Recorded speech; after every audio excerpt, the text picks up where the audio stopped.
Hello friends, today we're going to talk about and review the Ubiquiti PowerAmp. So this thing comes in at about 5.3 pounds. It's got 260 watts per channel at 4 ohms. It's a Class D stereo amplifier that's networked. It has Bluetooth, it has Wi-Fi, it has Ethernet ports, and an HDMI eARC. It supports Dolby Atmos, Dolby True HD, multi-channel PCM, and also you can link up to 32 of these amps together to play. Another really important feature that's not talked about is it allows for scheduling. So this will allow you to start or stop music automatically playing in different zones, along with a bell or a gong or a chime to play at certain times. Pretty cool they packed all this into one sleek unit. Besides the amp, it comes with a power cord and 2 banana connectors. We won't be using these in this video. So we're going to quickly open up our power cables, prepare our setup. So for these speakers, I chose the Polk, the ES20 signature speakers. I have had a pair of these in the past and was very surprised. These provide a good amount of low end, are also clear at the high end, and overall, pretty good purchase. The link for these will be in the description. From my previous experience with these speakers, I know they are pretty power hungry, and I'm really curious to see how this Ubiquiti PowerAmp will drive them. So here are our components. We're going to quickly put together some speaker stands. These will also be linked in the description. So these are all metal, pretty sturdy. And then we'll get them set up, and let's start to play some music.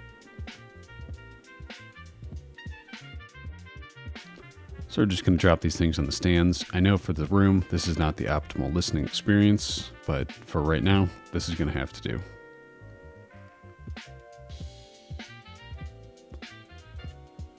So in this space, they look pretty solid. These are 32-inch speaker stands, so tall but not too tall. With that amp plugged in, we're going to do a quick software update. We're going to connect all of our speakers and get it set up with the Ubiquiti Play app. So these are those banana connectors. Either we can use the ones that come with it, or if you have cables that have those built in, you can just directly plug those into the back of the amp.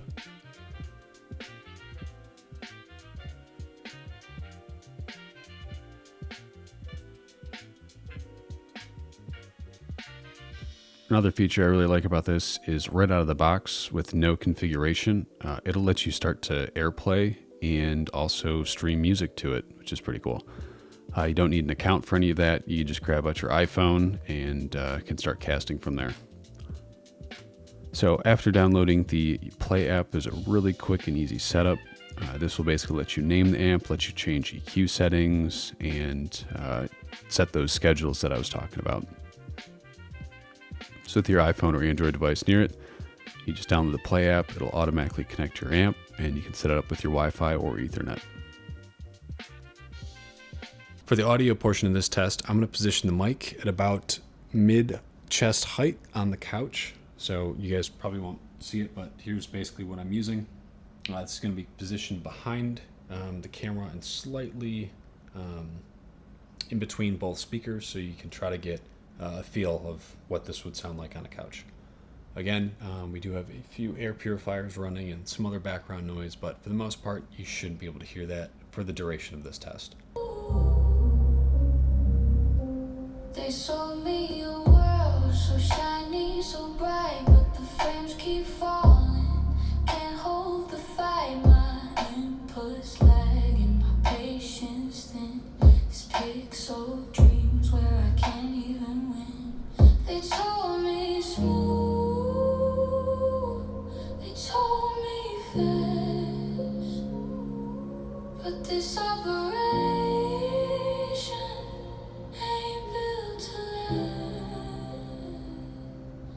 interpolation is breaking my soul. A stuttered illusion, out of control. I press to run, stumbles to crawl. Frame by frame, this game just falls. The textures fade, the shadows lie. Promises stack like clouds in the sky. I'm locked in this loop, a glitching maze. Every move's a drag, a blurry haze.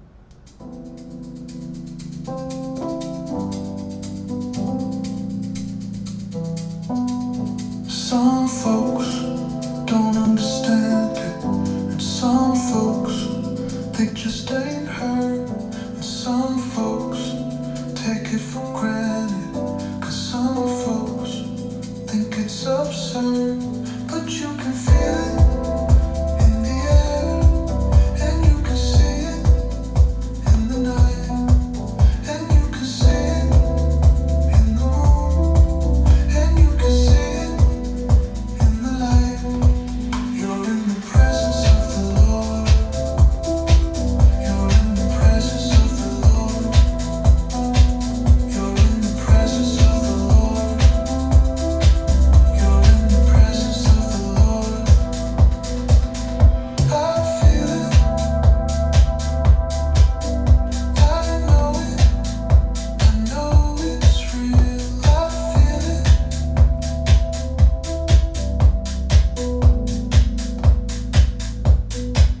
I know it's real. It's in the light. I see it in the moon. I see it in the night. You're in the presence of the Lord. You're in the presence of the Lord. You're in the presence of the Lord. You're in the presence of the Lord.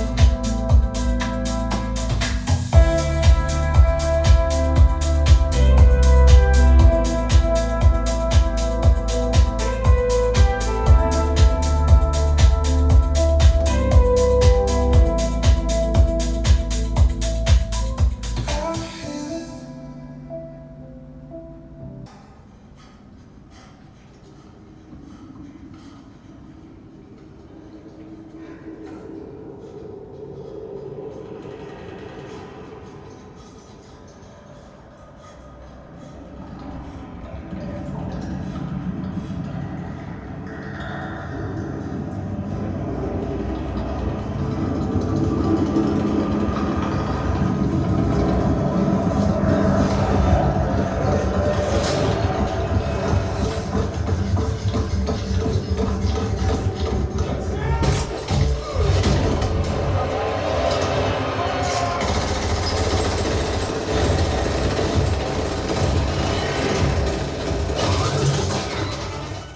So my thoughts.